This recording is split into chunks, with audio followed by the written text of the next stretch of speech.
Is it a criminal matter or simply small-town politics? A Lisbon homeowner has had it. She and her family are in an ongoing dispute with their neighbor. It's about property lines and what she says is harassment. She's been looking for help in a lot of places and not finding it, so she called our whistleblower hotline. Valley News Team's Melanie Palmer has her story from Lisbon, North Dakota. It's like he's trying to chase us, keep us away. Justine Nieves and her family have had it. They say they're living in a nightmare. And this is where my husband was when he initially did that first assault on him. It's a quiet residential area on Elm Street in Lisbon. They bought this home here about 6 years ago and then saw an investment opportunity right across the street from where they live. But little did they know they would have problems with the neighbor. My husband was in the back side of the house getting rid of shrubs and doing some yard work with my dog.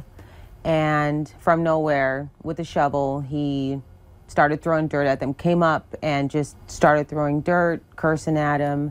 "You keep that effing dog away from me. You stay the hell off of my property." Nieves tells us they rented the home to a man and his kids. She says the neighbor was harassing the renter and chased him out. From what our tenant had said, he goes, "My PTSD, I can't take it anymore." So they let the renter out of his lease. And he's also called us retarded. This is Zar Wabama. He lived in the house with his dad. So when you guys lived there, I mean, did you feel like scared of him or?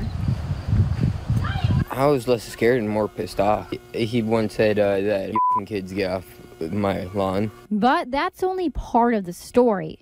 Nieves and her husband decided it would be best to put up a fence, kind of like this one. But before they did that, they had their property surveyed. And it shows that everywhere he has an encroachment and they found, oh my gosh, this is all of our property. He knowingly has stolen it. So they got a lawyer, and so did he. And that's where it sits today. It's been almost a year since Nieves says she's heard from her attorney. They still have their house, the neighbor is still on their property, and their nightmare on Elm Street continues. In Lisbon, Melanie Palmer, Valley News Live. We tried talking to the neighbor. We knocked on his door and also called him back, but have yet to hear back from him.